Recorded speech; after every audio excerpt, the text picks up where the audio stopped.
హల్లెలూయా. దేవుని నామానికి స్తోత్రాలు. మీ అందరికీ నా వందనాలు తెలియజేస్తున్నాను. ఈ దినం కొరకు దేవుడు సిద్ధపరిచినటువంటి మాటలు, ప్రియ సహోదరి సహోదరుడా, నీవు రక్షణ పొందుకొని నీ కుటుంబ సభ్యులే కానీ, నీ స్నేహితులే కానీ, నీ చుట్టుపక్కల ఉన్నటువంటి ప్రాంతంలో అన్యులే కానీ, వారి యొక్క రక్షణ కోసం నీవు ఆసక్తి పడేటువంటి వ్యక్తిగా నీవు ఉన్నట్లయితే దేవుడి దినం నీతోనే మాట్లాడుతున్నారు. దేవుడు మొట్టమొదటిగా ఒక ప్రశ్న నిన్ను అడిగేది ఏంటంటే, ఫస్ట్ ఆఫ్ ఆల్ ఇతరుల రక్షణ కోరుకునేటువంటి నీవు కరెక్ట్గా ఆయన్ను పోలి నీవు జీవిస్తున్నావా అని చెప్పి దేవుడు ఈ దినం నిన్ను అడుగుతున్నారు. ఎందుకనంటే నీవు చర్చ్కి వెళ్తున్నాను, దేవుడు నా లైఫ్లో కార్యాలు ఇన్ని చేశారు, ఇన్ని నాకు దేవుడు మిరాకిల్స్ అనేవి నా లైఫ్లో చేశారని చెప్పి దేవుడు గొప్పతనాన్ని ప్రచురణ చేస్తున్నావు కదా. నీ లైఫ్లో అవుట్వర్డ్గా నీకు ఫిజికల్గా నీకు ఎంత కారు ఇచ్చారు, ఇల్లు ఇచ్చారు, మనశ్శాంతి ఇచ్చారు, అప్పులు తీర్చారు అని చెప్పి, ఆరోగ్యం ఇచ్చారని చెప్పి నీవు ఆయన చేసేటువంటి కార్యాల గురించి చెప్తున్నావు కదా. అదే నీ యొక్క పర్సనల్ ట్రాన్స్ఫర్మేషన్ గురించి నీవు ఇతరులకి పంచేటువంటి వ్యక్తిగా ఉన్నావా అని చెప్పి దేవుడు అడుగుతున్నారు. నీ యొక్క పర్సనల్ ట్రాన్స్ఫర్మేషన్ అనేది నీవు ఇతరులకి పంచుకున్నప్పుడే కదా దేవుడు బాహిరకంగా క్రియలు చేయడానికి, నీ యొక్క లైఫ్ చుట్టుపక్కల ఉన్న లైఫ్ని మార్చడానికి రాలేదు, కానీ నిన్ను మార్చడానికి దేవుడు వచ్చాడని చెప్పి ఇతరులకి తెలియజేసేది నీ యొక్క పర్సనల్ ట్రాన్స్ఫర్మేషన్ అవ్వడం వల్లనే కదా. అదే రీతిగా దేవుడు సువార్త విషయంలో సువార్త ప్రకటిస్తూ యోహాను పరలోక రాజ్యం సమీపించి ఉన్నది అని చెప్పి ప్రకటించడం తర్వాత అనేక మందికి బాప్తిసం ఇస్తున్నారు. ఆయన సువార్త విని మారు మనసు పొంది వచ్చిన వారికి బాప్తిసం ఇస్తున్నారు.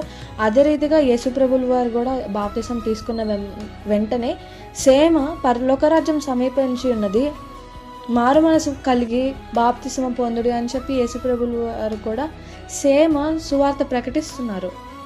బోధనలు, జ్ఞానయుక్తమైనటువంటి బోధనలను, ఆయన పరలోక సంబంధమైనటువంటి జ్ఞానాన్ని బోధను అక్కడ ఉన్నటువంటి వ్యక్తులకు పంచేటువంటి ఉన్న క్రమంలో అక్కడ శిష్యులైనటువంటి పేతురు, అంద్రయ్య ఉన్నారు.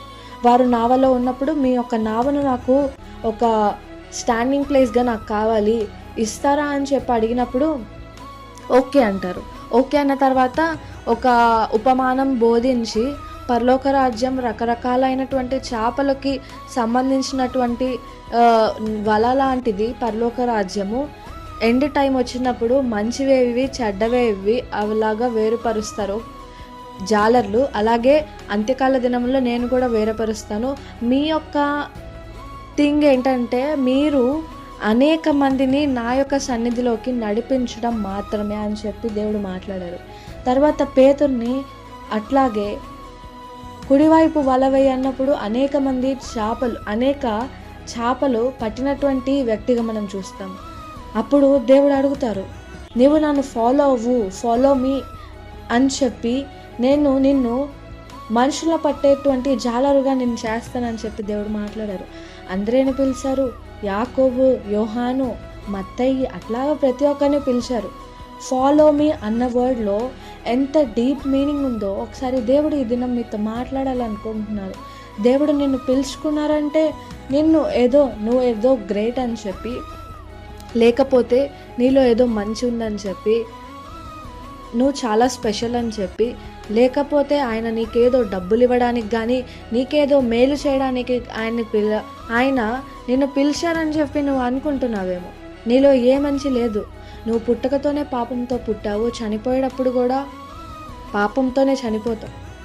నువ్వు పరిశుద్ధపరచుకోలేవు. ఆయన నిన్ను పరిశుద్ధతలోకి నడిపించడానికి నిన్ను పిలిచాడు. ఆయన పాపుల కొరకే వచ్చాను అని చెప్పి అంటున్నారు. అంటే నీ కోసం వచ్చారు కాబట్టి నిన్ను పిలుస్తున్నారు. ఆయన పాపులకి యొక్క పాపాలని క్షమిస్తానని చెప్పి అంటున్నారు. నిన్ను క్షమించడానికి ఆయన నిన్ను పిలిచారు. నిన్ను క్షమించి, నిన్ను పరిశుద్ధపరిచి, నిన్ను కడిగి, ఎన్నికలైనటువంటి నిన్ను ఎంచుకుని ఆయనను పవిత్రపరిచి ఆయన స్వరూపంలో మలచబడ్డానికి ఆయన్ని ఫాలో అవ్వడానికి ఫాలో మీ అని చెప్పి దేవుడు పిలిచారు. ఫాలో మీ అన్న దాంట్లో మీనింగ్ ఏంటంటే ఆయన్ని పోలి నడుచుకోవడం, ఆయన ఎట్టి రీతిగా ప్రేమ చూపించారు, ఎట్టి రీతిగా జాలి చూపించారు, కరుణ చూపించారు అని చెప్పి ప్రతి ఒక్క ఆయన చేసినటువంటి క్రియను, ప్రతి ఒక్క క్యారెక్టర్, ఆయన కలిగినటువంటి క్యారెక్టర్ని ప్రతిదీ నీవు కూడా అనుసరించి నడుచుకోవాలని చెప్పి ఆయన ఫాలో మీ అని చెప్పి పిలిచారు. నీవు ఈ దినమైతే నీవు రక్షణ పొందుకోవాలి, అనేక మంది రక్షణ పంచాలి అనేక మందికి అని చెప్పి అనుకుంటున్నావు, కానీ ఆయన నేను పిలుచుకున్నాడు కదా ఫాలో మీ అని చెప్పి. దేనికోసం? Personal transformation. ఆయన రూపంలో మార్చబడి నీవు అనేకులకు ఎగ్జాంపుల్గా మార్చబడి నీ ద్వారా అనేకులను ఆయన రాజ్యంలోకి చేరుస్తావని చెప్పి, నీవు నీలానే ఉండి ఆయన ఇచ్చినటువంటి సువార్తను నోటి మాటగా నీవు ప్రకటించేటువంటి వ్యక్తిగా ఉంటే నీవు ఎవరిని రక్షించలేవు, ఎవరిని ఆయన మార్గంలో నడిపించలేవు. ఇక్కడ మనం ఇంకో ఎగ్జాంపుల్గా మనం చూసుకున్నట్లయితే 1 కొరింథీ రాసినటువంటి పత్రిక 11వ అధ్యాయం 1వ వచనం మనం చూసుకున్నట్లయితే పౌలు గారు ఇట్లాగా సెలవిస్తున్నారు, నేను క్రీస్తుని పోలి నడుచుకొనుచున్నాను ప్రకారము మీరును నన్ను పోలి నడుచుకొనుడి. మీరు అన్ని విషయంలో నన్ను జ్ఞాపకము చేసుకొనుచు నేను మీకు అప్పగించిన కట్టడలను గాయకొనుచున్నారని మిమ్మను మెచ్చుకొనుచున్నాను. ఇక్కడ పౌలు ఏం సెలవిస్తున్నాడు? నేను క్రీస్తుని పోలి నడుచుకుంటున్నాను, మీరు జస్ట్ నన్ను ఫాలో అయితే చాలని చెప్పి అంటున్నాడు. అంటే పౌలు నడిచేటువంటి సువార్తగా మారినటువంటి వ్యక్తిగా ఉన్నాడు.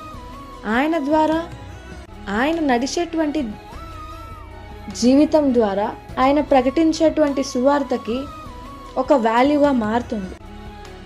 ఓకే, వర్డ్స్కి వాల్యూ లేదా అంటే ఉంది, బట్ నీవు ప్రకటించేటువంటి మాటలు నీ యొక్క లైఫ్కి నీవు అప్లై చేసుకుని ఆ మాటల ప్రకారం నీ యొక్క లైఫ్ స్టైల్ కూడా మారి అట్టి రీతిగా నీవు జీవిస్తున్నప్పుడు నీవు జీవించే విధానాన్ని బట్టి చూసి నీ యొక్క మాటలని కూడా వినేటువంటి వ్యక్తులుగా వారు ఉంటారు. అప్పుడు వారికి మారు మనసు అనేది కలుగుతుంది. దేవుడి దినము పర్సనల్ ట్రాన్స్ఫర్మేషన్కి పిలిచారు నేను. నీవు ఇప్పటి వరకు రక్షణ పొందుకోలేనటువంటి వారికి నీ యొక్క సువార్త ఏంటంటే, నేను దేవుని నమ్ముకున్నాక నేను 10 ఇళ్ళు కొనుక్కున్నాను, 10 కార్లు కొనుక్కున్నాను, నాకు లైఫ్ అంతా ఒక షిఫ్ట్ అయిపోయింది అని చెప్పి అనుకుంటున్నావు. అంటే ఆయన ప్రేమించేటువంటి వారికి, ఆయన పిల్లలకు ఆయన ఆస్తి గలవారిగా ఉంచడానికే ఆయన చూస్తారు. ఎందుకంటే ఆయన ఆస్తి గలవాడు కాబట్టి ఆయన పిల్లలు కూడా ఆస్తి కలిగినటువంటి వారుగా ఉండాలని చెప్పి కోరుకుంటారు.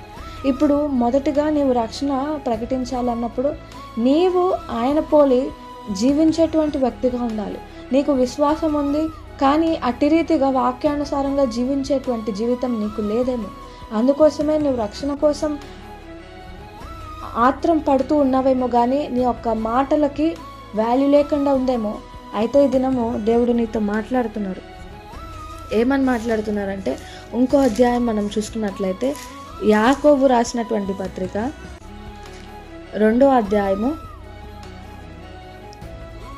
19వ వచనం మనం చూసుకున్నట్లయితే, క్రియలు లేని విశ్వాసము నిష్ఫలమైనది తెలుసుకొని కోరుచున్నారా? నీ పితరుడైన అబ్రహాము తన కుమారుడైన ఇస్సాకును బలిపీఠము మీద అర్పించినప్పుడు అతడు క్రియల వలన నీతిమంతుడని తీర్పు పొందలేదా? విశ్వాసము అతని క్రియలతోనూ కార్యసిద్ధి కలుగజేసిన మూలముగా అతని విశ్వాసము పరిపూర్ణమైనదని గ్రహించుకుంటున్నారు కదా.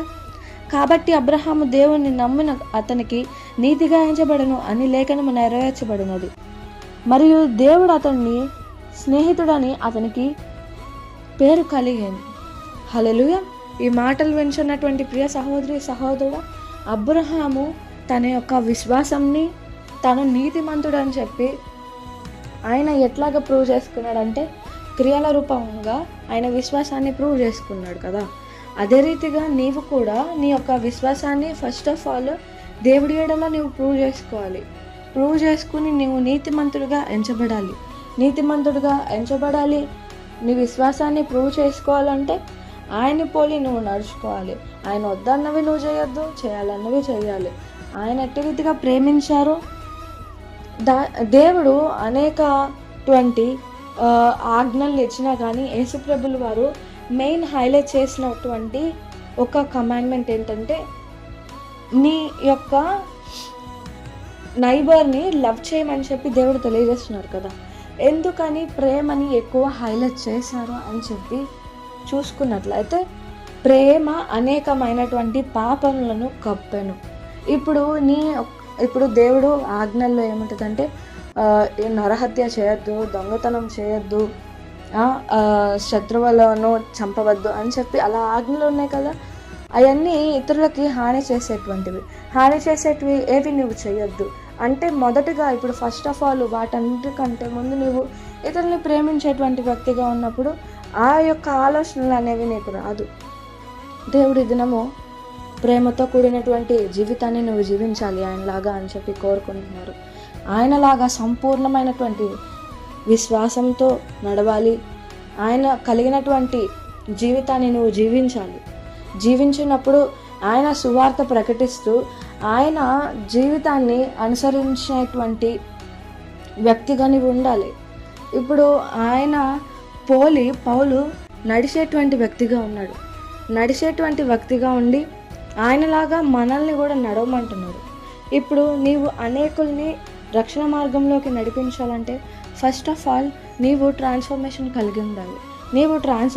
కలిగి ఉన్నప్పుడు ఆయన నిన్ను మార్చడానికి వచ్చాడు, కానీ నీ లైఫ్లో నీకు ఇల్లు ఇవ్వడానికి రాలేదు, నీ యొక్క కోరికలను తీర్చడానికి రాలేదు, కానీ ఆయన ఫస్ట్ నిన్ను మార్చుకోవడానికి వచ్చారు, నిన్ను కావాలని చెప్పి భూమి మీదకి వచ్చారని చెప్పి నడిచేటువంటి సువార్తగా ఒక్కొక్క వ్యక్తి ఒక్కొక్క సువార్తగా మారేటువంటి వ్యక్తిగా ఉండాలి. నీవు ఆయన పోలి జీవించుకోకుండా నీవు చెప్పేటువంటి మాటలను బట్టి వాక్యాలను నీవు పట్టి వాటిని ప్రకటించాలనుకునేటువంటి వ్యక్తిగా నీవు ఉన్నట్లయితే నీ సువార్త వల్ల ఎవ్వరూ మారరు. అదే నీవు ఎప్పుడైతే పర్సనల్గా వాక్యానుసారంగా నీవు ఫస్ట్ ఆఫ్ ఆల్ నీ యొక్క తప్పుల్ని నీవు దేవుడి సన్నిధిలో కరెక్ట్ చేసుకుంటూ ఇతరులను జడ్జ్ చేయకుండా ఫస్ట్ ఆఫ్ ఆల్ నీవు కరెక్ట్ చేసుకుంటూ నీవు జడ్జ్ చేసుకుంటూ ఎప్పటికప్పుడు కరెక్ట్ చేసుకుంటూ నేను ఆయనలాగా నడుస్తున్నానా, ఆయనలాగా ప్రేమిస్తున్నానా అని చెప్పి ఎప్పటికప్పుడు ఆయనలాగా ఉన్నావా లేదా అని చెప్పి ఫస్ట్ నువ్వు సెల్ఫ్ చెక్ చేసుకో. తర్వాత ఆయన్ని పోలి నీవు జీవించడం ఎప్పుడైతే మొదలు పెడతావో నీవు చెప్పేటువంటి సువార్తకి వాల్యూ పెరిగినప్పుడు నీలో కలుగజేసినటువంటి దేవుడు చేసినటువంటి ట్రాన్స్ఫర్మేషన్ని ఇతరులకి నువ్వు ప్రకటించినప్పుడు దేవుడు నన్ను మార్చాడు, నన్ను కోరుకున్నారు కాబట్టి ఆయన నన్ను ఇలా మార్చారు, అది వరకు నా లైఫ్ నేను ఎన్ని పాపాలు చేశాను, నన్ను పరిశుద్ధపరిచాడు అని చెప్పి నీ యొక్క లైఫ్లో పర్సనల్గా ఇంటర్నల్గా జరిగినటువంటి ట్రాన్స్ఫర్మేషన్ గూర్చి నీవు సువార్త ప్రకటించినప్పుడు అనేక మంది రక్షణ పొందేటువంటి వ్యక్తులుగా ఉంటారు. నీవు ఆకలి కలిగి ఉన్నావు కదా ఆత్మల కొరకు, ఆ ఆకలి దేవుడు తీరుస్తా అంటున్నాడు. ఎప్పుడంటే నీవు ఫుల్ ట్రాన్స్ఫర్మేషన్ ఆయనలాగా నీవు మారినప్పుడు, నీవు ఆయనలాగా జీవించినప్పుడు, నీ యొక్క జీవన విధానం బట్టి నీలో ఫస్ట్ ఆయన చేసినటువంటి క్రియలను ప్రకటించినప్పుడు రక్షణను వారిలో పరిశుద్ధాత్మ క్రియ ఆయన జరిగిస్తానని చెప్పి దేవుడు మాట్లాడుతున్నాడు. ఈ యొక్క కొద్ది మాటలు దేవుడు వినికిడిలో దీవించును గాక. ఆమేన్.